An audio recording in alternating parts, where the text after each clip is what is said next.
Praise the Lord. परमेश्वर की दया और करुणा से एक और अवसर उसके भवन में आकर सुसमाचार सुनाने का मिला। आज का वचन हम देखेंगे यशायाह और उसका 60। शुक्रवार को हमने देखा था 59 में से, उसी को आगे बढ़ते हुए हम 60 में से देखेंगे। यहाँ पर प्रभु हमें एक धन्य आशा देता है। उठ प्रकाशमान हो, क्योंकि तेरा प्रकाश आ गया है और यहोवा का तेज तेरे ऊपर उदय हुआ है। आमीन। उठ प्रकाशमान हो। परमेश्वर का वचन यहाँ पर हमें समझा रहा है और कह रहा है हमें हमारा दायित्व क्या है, एक मसीह का दायित्व क्या है, वो समझा रहा है प्रभु। क्या बोल रहा है? उठ। सबसे पहले हमें यह जानना है कि परमेश्वर की नज़दीकी में यदि बने रहना है तो हमें परमेश्वर के लिए उठना है। बैठे नहीं रहना, सोते नहीं रहना। लिखा है वचन के अंदर, आलसी अपना भाग खो देता है। थोड़ा सा और सो लूं, थोड़ा सा और छाती पे हाथ रख के थोड़ा सा और लेट जाऊं, उसके आलस के द्वारा उसकी आशीष खो जाती है। अभी भजन संहिता के अंदर हमने पढ़ा, हम आशीष पाए हैं, ब्लेसेड हैं, मिल चुकी है, मिलेगी नहीं, मिल चुकी है। बहुत अंतर है। मिलेगी तो आप उसका इंतजार करोगे, प्रभु ने दे दी है। अब हमें करना क्या है? उठना है, मेरे प्रभु के लिए तैयार रहना है। और मेरा प्रभु क्या बोलता है? उठ जा बस तू, प्रकाशमान मैं करूंगा। हम अपने आप को प्रकाशमान नहीं कर सकते। मेरे प्रभु का वो आत्मा है जो हमें प्रकाशित करता है, हमारे ऊपर प्रकाश डालता है। दाऊद राजा बोलता है अपने वचन के अंदर, अपने मुख का प्रकाश चमका प्रभु। वो मुख का प्रकाश उसको अनुभव था कि जब मेरा प्रभु मेरी ओर देखेगा मैं प्रकाशमान होऊंगा।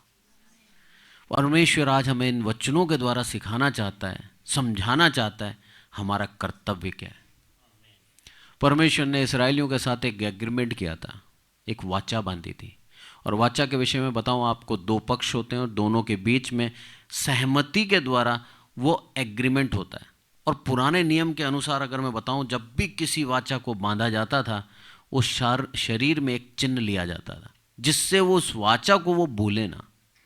यही कारण था परमेश्वर ने उनको एक शारीरिक चिन्ह दिया खतने का। और ये इसीलिए दिया ताकि दो कारण थे इसके। पहला तो ये एक छिपी हुई जगह, ताकि अन्य जाति पहचान कर उस खतने के अंदर भागी ना हो, सिर्फ उन्हीं की जाति को मालूम हो कि खतना क्या है। दूसरा ये, वो ऐसी जगह पे ऐसे भूगोलिक परिस्थिति में रहते थे जहां पर पानी की कमी थी, और इस कारण से बीमारियों से निजात ये चीज देती है। तो हाइजीन के रीति में भी प्रभु ने उनको एक निवारण दिया। और सबसे बड़ी बात, एक खतने का निशान इसीलिए दिया ताकि तुम मेरी प्रजा कहलाओगे। और यह निशान सिर्फ पुरुषों के लिए था। और वो वाचा का, एग्रीमेंट का एक साइन था, सिंबल था कि तुम मेरे वाचा के अधीन हो चुके हो, अब तुम मेरी प्रजा हो। यही कारण है आज तक यहूदी उस खतने को लेकर चल रहे हैं। पर आज मसीहों के लिए वो खतना नहीं है। आज मसीहों के लिए परमेश्वर के ऊपर विश्वास कर लेना ही सब कुछ है। आज मन का खतना है, शारीरिक चिन्ह उसकी आवश्यकता नहीं है। आज प्रभु यहां पर क्या बोल रहा है? उठ जा और प्रकाशमान हो। उठ प्रकाशमान हो, क्योंकि तेरा प्रकाश आ गया है। आमीन। तेरा प्रकाश आ गया है। 59 में हमने देखा, वहां पर क्या था? कोई प्रार्थना नहीं कर रहा, कोई सच्चा नहीं है। मेरा प्रभु यीशु मसीह खुद इस संसार में आने के लिए भविष्यवाणी करवाई यशायाह के द्वारा। बोला, मैं आऊंगा, मैं उद्धार करूंगा तुम्हारा। अब मनुष्यों में से कोई भी नहीं रहा जो मुझे पुकारे। और प्रभु यीशु मसीह आ गया है लिखा है यहां पर, प्रेजेंट टेंस। यशायाह देख रहा है। अभी भी प्रभु यीशु मसीह को अगर सालों में बताऊं मैं आपको, तो 750 से 800 साल हैं। पर लिखता क्या है यहां पर? प्रकाश आ गया है। जब हम प्रभु को पुकारते हैं उसी समय मेरा प्रभु हमारे सामने। यह है परमेश्वर की एक उदारता, उसका धन्यवाद है। ऐसा नहीं था कि प्रभु यीशु मसीह उस समय यशाह के सामने नहीं था। अरे उस आत्मा के अंदर यशाह में था। लिखा है वचन के अंदर, यूहन्ना के अंदर, परमेश्वर आत्मा है और वह आत्मा उस समय उसको प्रेरित कर रहा था। इसीलिए बोलता है मेरा प्रकाश मेरे पास आ गया है। सेकंड आयत पढ़े। देख, पृथ्वी पर तो अंधियारा और राज्य राज्य के लोगों पर घोर अंधकार छाया हुआ है, परंतु तेरे ऊपर यहोवा उदय होगा और उसका तेज तुझ पर प्रकट होगा। आमीन। देख, पृथ्वी पर तो अंधियारा और राज्य राज्य के लोगों पर घोर अंधकार छाया हुआ है, क्योंकि परमेश्वर ने अपनी निज प्रजा को अपने लिए चुन रखा है। उसका वचन कहता है उसकी भेड़ उसका शब्द जानती है। समझाने की जरूरत नहीं है, किसी को बुलाने की जरूरत नहीं है, उसकी भेड़ें उसका शब्द जानती है। वो जानती है मेरा स्वामी, मेरा मालिक, मेरा चरवाहा मुझे पुकार रहा है। और ये सच्चाई है। जो चरवाहे हैं उनको मालूम है, जो चरवाहा होता है ना, उसी की आवाज़ उसका जानवर पहचानता है। एज इट इज सेम आवाज़ निकाल लो आप खड़े होकर, जानवर सुनेगा भी नहीं। कैसी अलग बात है ना। मैंने भी कई बार हमारे घर के अंदर डॉग पालने की एक प्रथा बोल लो आप, बचपन से लेके एक ख़त्म हो जाता था फिर नया ले आते थे। अब जाके हमने कुत्ते पालना बंद करा है। उसका नाम लेओगे आप, मैं लूँगा, तुरंत कान लगा के सुनेगा। सेम नाम किसी और से बुलवा लो, वो नहीं सुनेगा। ये है मास्टर, ये है स्वामी। उसको मालूम है ये है मेरा स्वामी। आज प्रभु वही आवाज हमें दे रहा है, पर आज हम ना केवल प्रभु की सुन रहे हैं, संसार की भी सुन रहे हैं। गलती वहां है। प्रभु की आवाज को अनसुनी करके हम संसार की सुन रहे हैं। प्रभु की आवाज को अप्रिय कर कर हम हमारे दोस्तों की आवाज सुन रहे हैं। प्रभु की आवाज को अप्रिय सुनना ही नहीं चाह रहे और संसार में भटक रहे हैं। प्रभु नहीं चाहता। लिखा है यहां पर घोर अंधकार छाया हुआ है। किसके ऊपर? संसार के ऊपर छाया हुआ है, पर तुम्हारे लिए मैंने क्या करा है? प्रकाश उदय किया।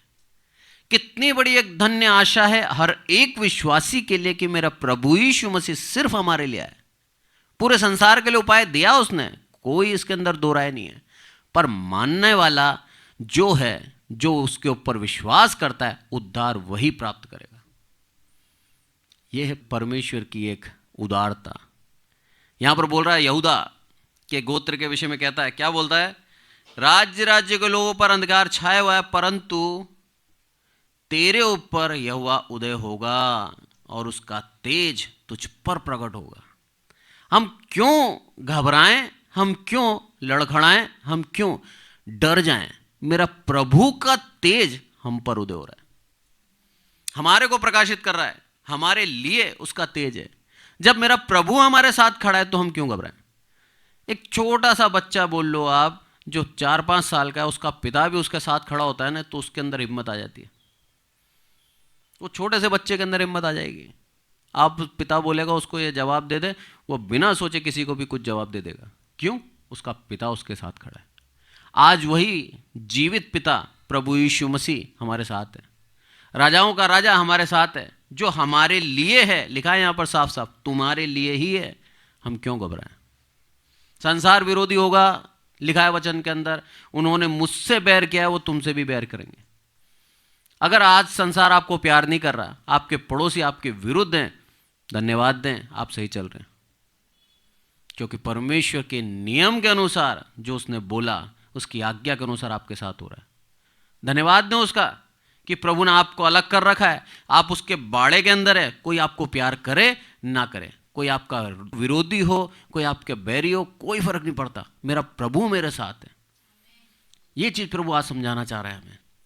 एक और आयत निकालें आप, भजन संहिता और उसका 23 का एक सुप्रसिद्ध भजन है ये, जो दाऊद ने लिखा था कि यहोवा मेरा चरवाहा है।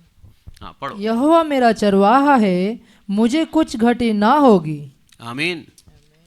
मेरा परमेश्वर मेरा चरवाहा है, किसी बात की कोई घटी नहीं है। आपके जीवन के अंदर कई बार ऐसी परिस्थिति आती है जब आपके जीवन के अंदर पैसा नहीं होता, पर मेरा प्रभु यहां पर क्या कह रहा है? मुझे कुछ घटी नहीं होगी। प्रभु समझा रहा है, उस परिस्थिति में भी मैं तेरा हाथ पकड़ के लेके जाऊंगा, उस परिस्थिति के अंदर भी मैं तेरे साथ खड़ा हूं।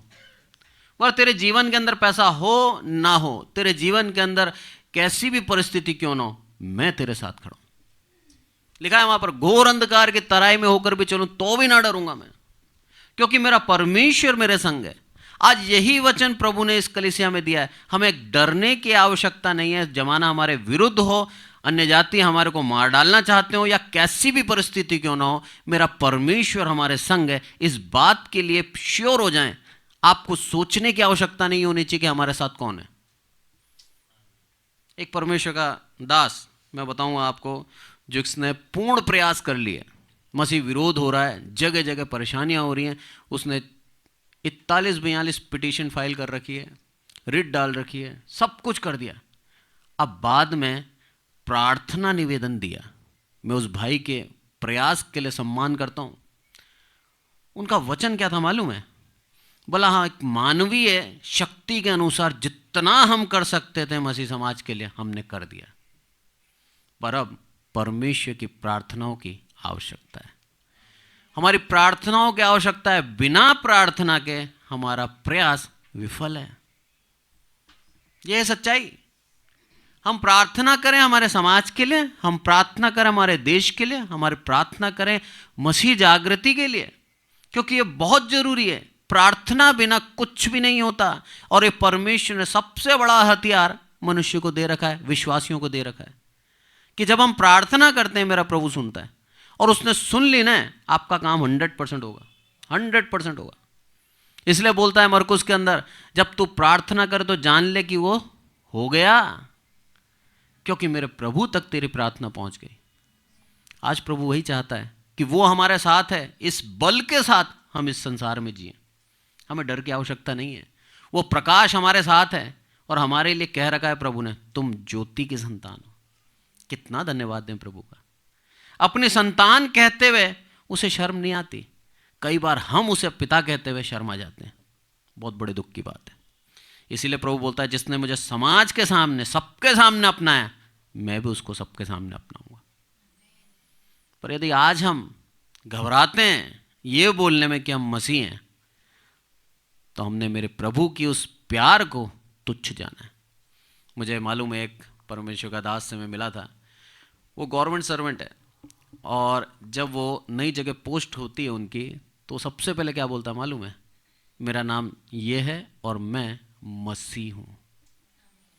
आमीन। गर्व से कहता है मैं मसीह हूं।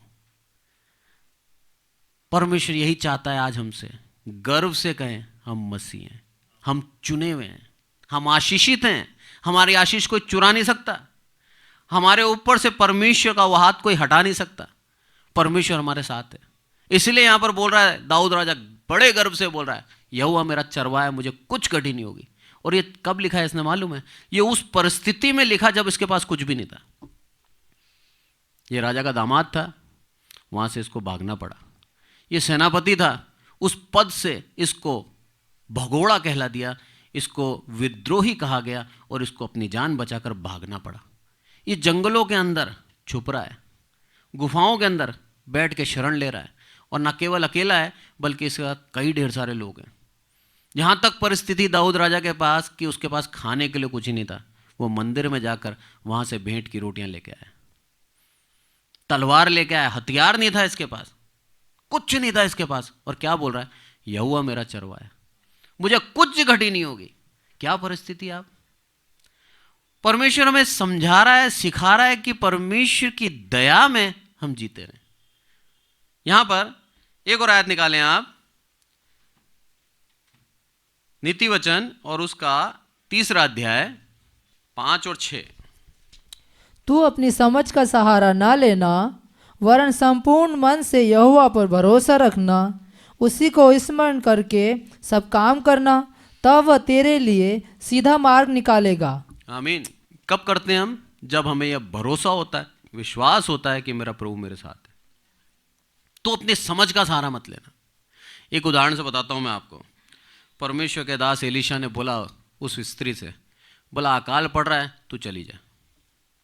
अपना घर बार, अपना सब कुछ छोड़कर, खेती बाड़ी छोड़कर, बिना सोचे समझे उस परमेश्वर के दास की बात मानकर चली गई। समझ का सहारा नहीं लिया उसने। 7 साल बाद आई, और जब आई तब क्या देखा उसने? सब कुछ किसी और ने घेर रखा है, उसकी जमीन किसी और ने घेर रखी है। एक बार भी उसने आरोप नहीं लगाया एलीशा के ऊपर कि ये कैसा परमेश्वर का दास है, इसके कहने से मैं गई और मेरा सब कुछ लुट गया। एक बार भी आरोप नहीं लगाया उसने। परमेश्वर की दया देखो, उसके आरोप ना लगाने के कारण परमेश्वर की दया देखो, जो कुछ उसका था और जो जमीन पे जो कमाया गया था सूद समेत वापस उसको मिल गया। हमारे मुख के अंदर हमारी आशीष छुपी है। परमेश्वर के ऊपर मूर्खतापूर्ण जब हम आरोप लगाते हैं, हमारी आशीष हम ही खो देते हैं। अगर वो आरोप लगा देती उसको कुछ नहीं मिलता, पर उसको विश्वास था कि परमेश्वर के दास ने कहा है और परमेश्वर मेरे साथ है। ये विश्वास आपके जीवन में होना चाहिए। अपनी समझ का सहारा नहीं लेना है। आपके जीवन के अंदर निराशा है, आपके जीवन के अंदर आपका हक किसी ने मार लिया, धन्यवाद दें उसका। प्रभु सूद समेत देगा, आपका ब्याज भी आपको देगा। यह है परमेश्वर की दया। बस उसके ऊपर विश्वास रखें। जितने भी साल आपकी मेहनत को किसी ने खाया है, अन्याय किया आपके ऊपर, मेरा प्रभु न्यायी है, आपके जीवन में न्याय करेगा। परमेश्वर आपके साथ है। इस भरोसे के साथ, इस विश्वास के साथ अपने जीवन में जिए। लिखा है साफ साफ, तू अपनी समझ का सहारा ना लेना। कौन लिख रहा है? वो सुलेमान राजा लिख रहा है, जिसके समान ना कोई बुद्धिमान था, ना है, ना होगा। ऐसा बुद्धिमान व्यक्ति, इतना बुद्धि, जो आइंस्टीन से भी बड़ी बुद्धि है उसकी।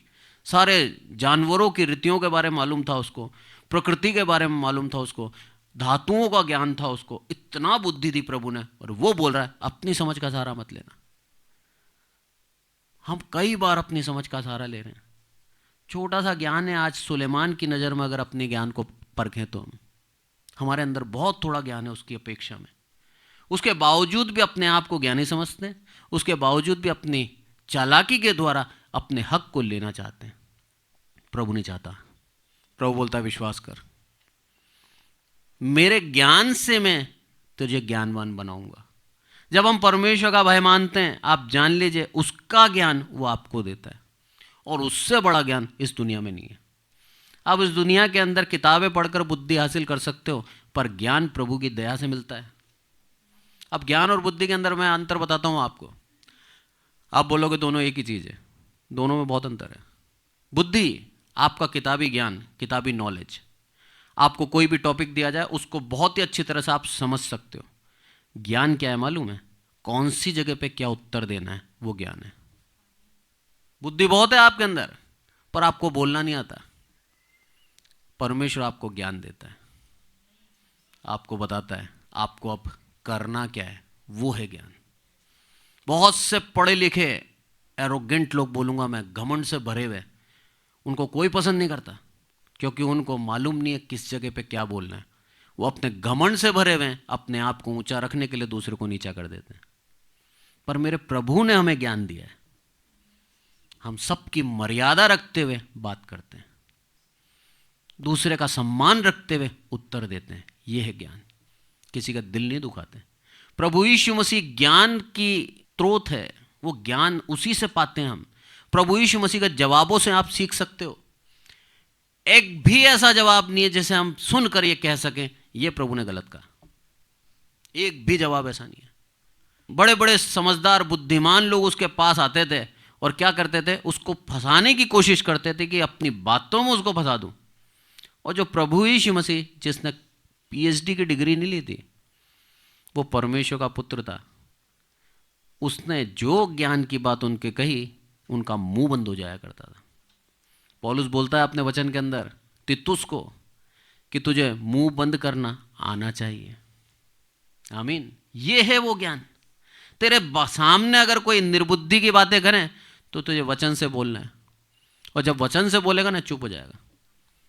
शैतान जैसे बुद्धिमान को भी परमेश्वर के पुत्र प्रभु यीशु मसीह ने 2 मिनट में चुप कर दिया। जैसे ही उसने बोला, शैतान को जाना पड़ा। यहां पर जब आगे पढ़ते हैं हम, यूहन्ना और उसका 13 का 34 पढ़ें। मैं तुम्हें एक नई आज्ञा देता हूँ कि एक दूसरे से प्रेम रखो। जैसा मैंने तुमसे प्रेम रखा है वैसा ही तुम भी एक दूसरे से प्रेम रखो। आमीन। नई आज्ञा प्रभु यीशु मसीह ने दी हमें। पुरानी वाचा, पुरानी व्यवस्था अलग थी। उस व्यवस्था के अधीन होकर हमें चलना था, शारीरिक चिन्ह लेना था, और परमेश्वर के नज़दीक आने के लिए हमें पाप बलि करना बहुत जरूरी था। उसके बाद जाकर हम उसकी संगति में आते थे। पर नई वाचा के अधीन क्या कर दिया प्रभु ने? 34वें आयत दोबारा पढ़ता हूं। मैं तुम्हें नई आज्ञा देता हूं कि एक दूसरे से प्रेम रखो। जैसा मैंने तुमसे प्रेम रखा वैसे ही तुम भी एक दूसरे से प्रेम रखो। प्रभु क्या बता रहा है? जैसा मैंने तुमसे प्रेम रखा। इसमें बहुत गंभीरता है। प्रभु की निर्दोषता और हमारा दोषी होना, प्रभु का महानता और हमारी दरिद्रता, परमेश्वर की सच्चाई और हमारा झूठ, परमेश्वर का महिमा और हमारी अंधकार, बिल्कुल विपरीत। हम प्रभु यीशु मसीह के प्रेम के लायक नहीं हैं। उसके बावजूद भी प्रभु यीशु मसीह ने हमसे प्रेम रखा। इसलिए बोल रहा है मैंने तुमसे प्रेम रखा वैसे ही तुम प्रेम करो। बिना शर्तों का, बिना किसी नियम का, बिना किसी लालच का। और तुम मुझे कुछ दे नहीं सकते, मैंने ही तुम्हें अपने आप को दे दिया। ऐसा प्रेम हमें एक दूसरे के अंदर रखना चाहिए। आज हम प्रेम कैसे करते हैं? हम प्रेम करने से पहले सामने वाले की बाहरी रंग रूप को देखते हैं। सुंदर है तो प्रेम हो जाता है। अगर सामान्य चेहरे का है तो प्रेम नहीं हो पाता हमसे। प्रभु अगर ऐसा देखता हमें तो हमें प्रेम कर पाता? नहीं कर पाता। हम प्रेम किससे करते हैं? जिसके पास पैसा होता है उससे प्रेम हो जाता है। हम प्रेम किससे करते हैं? जिससे हमारा स्वार्थ सिद्ध हो रहा है उससे प्रेम हो जाता है। मेरा प्रभु क्या बोल रहा है यहां पर? बोला जैसे मैंने प्रेम किया वैसे प्रेम कर।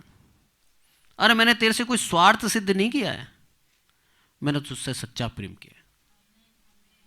और सच्चा प्रेम शक्ल नहीं देखता, सच्चा प्रेम पैसा नहीं देखता, सच्चा प्रेम सिर्फ प्रेम देखता है। और उस प्रेम की खूबी है जितना वो करता है वो चाहता है पलट के हम भी करें। आज प्रभु चाहता है हम उससे प्रेम रखें। इसलिए बोल रहा है यहां पर, बोला ये नई आज्ञा है, इसको जान लो, सीख लो। अपने पड़ोसी से अपने समान प्रेम रखो। बोला ये प्रेम तुम्हें क्या करेगा? पाप से बचा के रखेगा। ये प्रेम तुम्हें क्या करेगा? दोष लगाने नहीं देगा। ये प्रेम तुम्हें उसके अपराध क्षमा करने पे वशीभूत करेगा। इसलिए प्रेम के अंदर बने रहो। प्रभु चाहता है कि हम उस प्रेम में आके सबके अपराध क्षमा कर दें। रीजन क्या है? कारण क्या है? प्रभु हमें क्षमा करना चाहता है। वचन कहता है क्षमा कर दो, तुम्हारे पाप भी क्षमा किए जाएंगे। आज हमें वही उदारता वाला दिल लेके आकर सबको क्षमा करना है। जिसने हमारे विरुद्ध चुगली खाई है उसको भी क्षमा करना है। जिसने हमारे विरुद्ध गाली बकी है उसको भी क्षमा करना है। हर एक को क्षमा करना है, क्योंकि हम बड़े पापी हैं। एक उदाहरण से बताया था प्रभु यीशु मसीह ने, बहुत अच्छा उदाहरण था। बोला एक व्यक्ति ने बहुत ज़्यादा उधार लिया राजा के पास। राजा उसको बुलाया, बोला तू कब देगा? बोला राजा कुछ भी नहीं है मेरे पास। उसका आप निकालोगे ना आज की तारीख में तो करोड़ों रुपए का उधार है। राजा ने बोला कुछ नहीं है तेरे पास? बोला कुछ नहीं है साहब, दया करें। उसने क्षमा कर दिया उसको, पूरा का पूरा उधार क्षमा। वो बाहर निकला और उसने अपने दास को देखा जिसके पास मात्र 100 दिन की मजदूरी थी। 100 दिन की मजदूरी, ये समझ लो आप मोटा मोटा आज की तारीख में 80,000 रुपये। 80,000 रुपये के लिए उसको पकड़ा, मारा और जेल में डाल दिया। स्वामी को जब पता लगा, बोला तूने क्या किया इसके साथ? बोला साहब मैंने उसको जेल में डलवा दिया। बोला मैंने तेरा इतना छोड़ा, तो थोड़ा सा नहीं छोड़ सकता था? आज प्रभु यीशु मसीह ने हमारे इतने अनगिनत पापों को क्षमा कर दिया। आज भी हम हमारे भाई के विरुद्ध एक छोटा सा पाप, छोटी सी बात लेकर बैठे हुए कि मैं क्षमा नहीं करूंगा। उसने मेरे को उस दिन ये कहा था, सबके सामने मेरी बेइज्जती करी थी, मैं उसको क्षमा नहीं करूंगा। प्रभु क्या बोलता है? छोटा सा है ये। अरे मैं तेरे पाप गिनाऊंगा ना, तेरी डायरियां भर जाएंगी। इतने करें तूने, इतनी बार दिल दुखाया। पर उसके बावजूद भी मेरा प्रेम देख, ऐसा है कि मैं तेरे को भूलता नहीं हूं, तेरे को छोड़ता नहीं हूं। वैसा प्रेम रख तू। परमेश्वर चाहता है वैसा ही प्रेम रखें हम। एक और आयत देखें आप, भजन संहिता और उसका 100 का पहला और दूसरा। हे सारी पृथ्वी के लोगों, यहोवा का जय जयकार करो, आनंद से यहोवा की आराधना करो, जय जयकार के साथ उसके सम्मुख आओ। आमीन। जब हम ये भरोसा कर लेते हैं प्रभु हमारे साथ है, जब उसकी आशीष से आशीषित हो जाते हैं, जब पूर्ण रूप से अपने भाई से अपने समान प्रेम रखते हैं, तब हमारे दिल के अंदर ये बात आएगी, हमारे मुख से वो जय जयकार निकलेगी। क्योंकि अब हमारे दिल के अंदर कोई ग्रज, कोई कड़वाहट नहीं है। आप जान लीजिए, स्तुति आराधना तभी आप कर सकते हो जब आपका मन शुद्ध और शांत है, नहीं तो आप स्तुति नहीं कर सकते। आप किसी के लिए ग्रज लेके बैठे हुए हो, किसी के लिए चिढ़ और ईर्ष्या लेके बैठे हो, और वो व्यक्ति आपके सामने आकर बैठ गया, तो आप स्तुति नहीं कर पाओगे। प्रभु क्या बोलता है यहां पर, हे सारी पृथ्वी के लोगों, यहोवा का जय जयकार करो, सबके लिए ये। और क्या बोलता है, आनंद से यहोवा की आराधना करो, जय जयकार के साथ उसके सम्मुख आओ। हमारा कर्तव्य है ये, जो यशायाह में हमने पढ़ा था, उठ प्रकाशमान हो। कब होंगे, जब उसकी स्तुति आराधना हमारे मुख से निकलेगी। दाऊद राजा ने 7 बार दिन में स्तुति आराधना करी, और दाऊद राजा ने कभी भी एक्सक्यूज नहीं लगाया कि हे प्रभु काम ज्यादा था आज कम कर ली, कभी नहीं बोला। और निरंतर बचपन से लेकर उसकी वृद्ध अवस्था तक उसके मुख से उसकी स्तुति होती रही। पूरे बाइबल के अंदर 150 अध्याय हैं इसके अंदर, सारे भजन संहिता के अंदर सब दाऊद ने नहीं लिखे, वो बात अलग है, पर सबसे बड़ी बुक आराधना की है। क्या समझा रहा है प्रभु, आराधना इंपॉर्टेंट है, सबसे ज्यादा आराधना है। प्रभु चाहता है हम आराधना करें उसकी। और इन गानों को आज हमें स्वर नहीं मालूम, पर आप YouTube पे जा सकते हैं और इन गानों को यहूदी भाषा के अंदर, इब्रानी भाषा के अंदर जो गाते हैं, बहुत सुंदर है। आपको सुन के बात समझ में नहीं आएगा, वो बात अलग है, पर उसकी धुन से आप आकर्षित होगे और दोबारा सुनोगे। इतनी अच्छी धुन है ये, पर आज हमें मालूम नहीं है। कई गानों को हिंदी के अंदर गाया जा रहा है, पर वो धुन अलग ही है। परमेश्वर का आराधना पे आराधना कर रहा है दाऊद। ये तो इतने लिखे हैं इसने, पता नहीं कितने गा दिए, वो लिखे ही नहीं। जब वो जंगल में था तब थोड़ी लिखता था, वो तो जब महल में आया तब उसने लिखना स्टार्ट करा। परमेश्वर की दया देखो आप, मेरे प्रभु की आराधना हमारे मुख से जब होती है, हमारी परिस्थितियों को बदल देता है वो। आज प्रभु वही चाहता है कि उसकी आराधना निरंतर हमारे मुख से होती रहे। और उसके लिए करना क्या है, हमें विश्वास रखना है, मेरा प्रभु मेरे साथ है। दाऊद राजा के जीवन बहुत कठिन था, आसान नहीं था। उसके पिता यशे ने उसको पहाड़ों पे भेज दिया था, बोला जा भेड़ बकरियां चरा। उसकी माँ बचपन में ही, मतलब दाऊद के बचपन में ही उसकी माँ खत्म हो गई। एक तरह से अनाथ का जीवन जिया उसने। भजन संहिता के अंदर लिखा है, माता पिता के ना होते हुए भी उसने आराधना करी। उस अवस्था में जब उसके कोई मित्र नहीं है, उस अवस्था में कि उसके भाई हैं दूसरे, पर वो भाई उसके साथ खेल नहीं रहे, ये अकेला है। एक छोटा बच्चा होता है ना, उसको खेलना पसंद होता है। एक छोटे बच्चों को माँ बाप का प्यार चाहिए, एक छोटे बच्चों को घर का परिसर चाहिए, उनको वहाँ अच्छा लगता है। और दाऊद के साथ क्या हुआ, इसके विपरीत। दाऊद को बोला गया, बोला तू जा। और एक छोटा सा दाऊद, 12-13 साल का दाऊद भालू को मार रहा है। छोटा सा दाऊद शेर को मार रहा है। छोटा सा दाऊद गोलियात को मार रहा है। यह है परमेश्वर की परवरिश। हमारी परवरिश के अंदर हमने बच्चे को दब्बू बना दिया, और मेरे परमेश्वर की परवरिश में उसको शूरवीर बना दिया। जब कोई नहीं था उसका, मेरा प्रभु उसके साथ खड़ा था। आशीषित था वो, उसके साथ आशीष बनी हुई थी, और उसके मुख के ऊपर परमेश्वर अपना प्रकाश चमकाया। जब गोलियात को मारने की बारी आई तो बड़े गर्व से कहता है, अरे परमेश्वर ने मेरे हाथ में शेर को कर दिया, भालू को कर दिया, और यह खतना रही परिस्थिति क्या है मेरे प्रभु के आगे। उसकी काया देख के भयभीत नहीं हुआ, जबकि दाऊद का डबल था वो। दाऊद अगर 5 फुट का होगा तो वो तो 10-12 फुट का था, दाऊद से डबल से भी ज्यादा था। इतना बड़ा व्यक्ति सामने खड़ा है, पर उसको ये मालूम है मैं अकेला नहीं हूं, मेरा प्रभु मेरे साथ है। आज वही परिस्थिति प्रभु आज हमारे जीवन में चाहता है। कितना भी बड़ा शत्रु आपके सामने क्यों ना खड़ा हो, कितनी बड़ी विपत्ति आपके सामने क्यों ना खड़ी हो, कितनी बड़ी समस्या आपके सामने क्यों ना खड़ी हो, गर्व से कहें मेरा प्रभु मेरे साथ खड़ा है। और मेरे प्रभु के सामने सब कुछ छोटा है, सब कुछ छोटा है। एक पत्थर से उस शूरवीर को गिरा दिया। ये अनहोना, ये असंभव सिर्फ मेरा प्रभु करता है। दाऊद के बल में नहीं था, दाऊद के बल में नहीं था। जब वो आया लाठी और उसको लेकर गोफन को, उसका अनादर था। ये 40 दिन तक चिल्ला रहा है, बोला कौन है शूरवीर, आ जाओ मेरे सामने। कोई नहीं आया। 40 दिन बाद एक बच्चा लाठी लेकर और गोफन लेके आता है। वो शूरवीर गोलियात अपना अपमान समझता है इसको। बोला मैं इतना तैयार होके आया हूं, ढाल पकड़ने वाला दूसरा है, भाला है मेरे पास तलवार है, मैं युद्ध लड़ने आया हूं और ये मुझे एक कुत्ता समझ के लाठी लेके आया। बोलता मैं फाड़ दूंगा तेरे को। अगर आमने सामने के शारीरिक युद्ध होता, गोलियात फाड़ देता उसको, इतना बल था गोलियात में। पर युद्ध गोलियात और दाऊद का नहीं था, गोलियात और परमेश्वर का था। आज आपका युद्ध आपका नहीं है, मेरे परमेश्वर का युद्ध है। मेरे परमेश्वर ने आपको अपनी संरक्षण में रख रखा है, अपनी शरण में रखा है, आपके साथ खड़ा है। आपसे लोग भयभीत होंगे क्योंकि आप अकेले नहीं हो, आपके साथ वो सर्वशक्तिमान है। एक और आयत देखें आप, उत्पत्ति और उसका 2 और 3। और परमेश्वर ने अपना काम जिसे वह करता था 7वें दिन समाप्त किया, और उसने अपने किए हुए सारे काम से 7वें दिन विश्राम किया।